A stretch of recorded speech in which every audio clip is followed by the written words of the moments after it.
안녕, 왕노무사야. 오늘은 주휴수당에 대해 알려줄게. 주휴수당도 사장님들이 거짓말 많이 하지. 당하고만 있지 말고 지금부터 집중해서 주휴수당을 알아보자. 근로기준법에서는 일주일을 개근하면 하루는 일을 안 해도 일한 것처럼 인정해주고 있어. 이게 주휴일이라는 거고, 주휴일에는 주휴수당이 지급돼. 보통 직장인들이 월요일부터 금요일까지 일하지.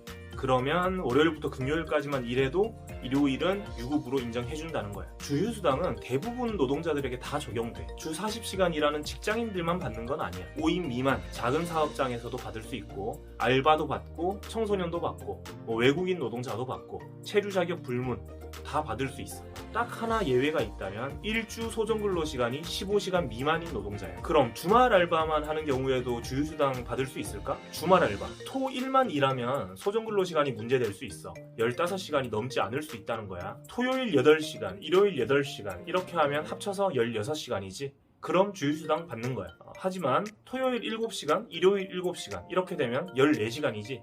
그렇게 일하는 주말 알바는 주휴수당을 받을 수 없어. 이렇게 15시간 넘냐 넘지 않냐 계산할 때는 휴게시간 빼고 계산해야 돼. 휴게시간 빼고 토요일 8시간, 일요일 8시간이면 16시간. 그럼 주휴수당 받는다. 이렇게 하는 거야. 이런 식으로 일주 40시간 일하지 않더라도 일주 15시간 이상만 일하면 주휴수당 받을 수 있고, 그리고 해당 주에 개근을 해야 돼. 결근한 주에는 주휴수당을 받을 수 없어. 목금토일 하루에 4시간씩 일하는 알바생이 있다고 생각해보자. 이 사람은 일주일에 16시간이지. 그럼 주휴수당 받을 수 있는데 개인 사정으로 목요일에 결근을 해버렸어. 그러면은 그 주에는 주휴수당을 못 받는다는 거야. 하지만 조퇴나 지각은 괜찮아. 조퇴나 지각은 결근으로 보지 않아. 그렇다면 조퇴나 지각을 해서 일주 15시간 미만 일했어. 원래는 일주에 16시간 일하기로 되어 있었는데 내가 지각도 하고 조퇴도 하다 보니까 13시간밖에 못했어. 이런 경우에도 주휴수당을 받을 수 있을까? 받을 수 있어.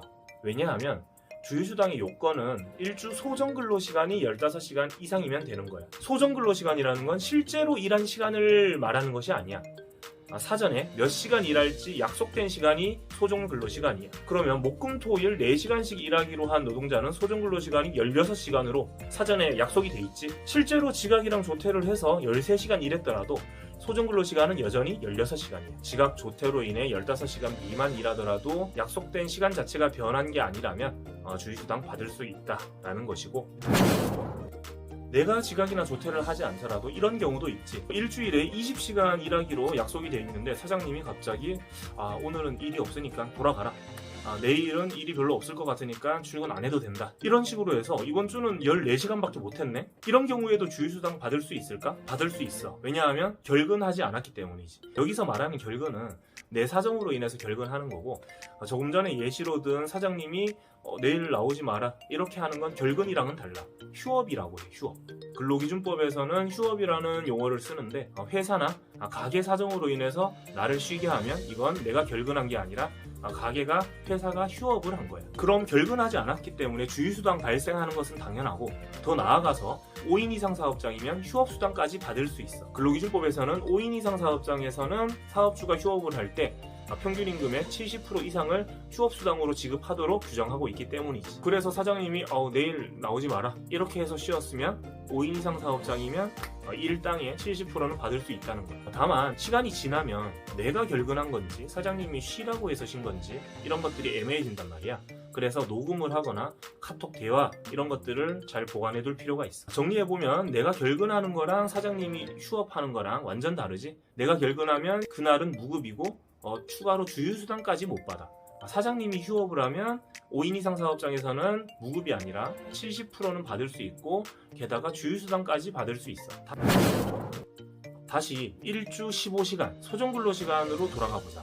이 소정근로시간이 애매한 경우도 있어. 근로계약서를 쓰지 않았거나 썼어도 사장님이 근무시간을 워낙 자꾸 바꿔서 소정근로시간 자체를 확인하기 어려운 경우에, 사전에 약속된 시간이 몇 시간인지 확인하기 어려운 경우에는 실근로시간을 기준으로 해서 일주 15시간 이상 일했으면 주휴수당 주고, 15시간 미만 일했으면 주휴수당 안 주고, 노동청에서는 이렇게 판단하기도 해. 따라서 일을 시작할 땐 반드시 근로계약서를 쓰고 근로계약서상에 소정근로시간이 몇 시간으로 되어 있는지 확인할 필요가 있겠지. 애매하게 소정근로시간 14.5시간, 14시간 이렇게 하면 이 사장님이 주휴수당 안 주려고 그러는 거구나.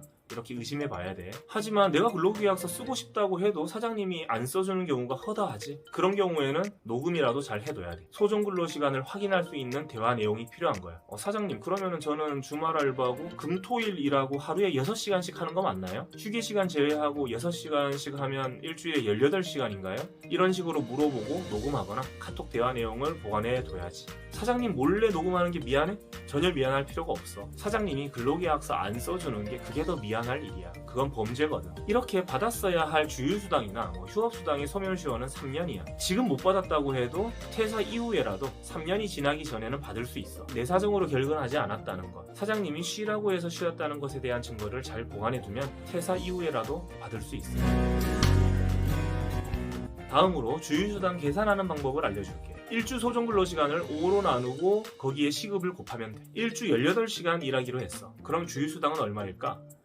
18 나누기 5를 하면 3.6이지. 3.6 곱하기 시급으로 해서 주휴수당을 받으면 돼. 일주 40시간 일하는 노동자는 5로 나누면 8시간이지. 그러면 주휴수당도 8시간 곱하기 시급으로 받으면 돼. 주휴수당은 보통 시급제나 일당제의 경우에 문제가 돼. 그래서 보통은 본인 시급을 다 알고 있어. 그래서 주휴수당 몇 시간만큼 받으면 되는지만 알면 거기에 시급을 곱하면 되는데, 월급제는 본인 시급을 잘 모르기도 하지. 하지만 월급제는 그 월급 안에, 기본급 안에 주휴수당이 다 포함되어 있거든. 그래서 딱히 주휴수당을 별도로 문제 삼을 필요는 없어. 월급 계산을 해서 최저임금 미달인지 그것을 확인해 보면 되는 거야.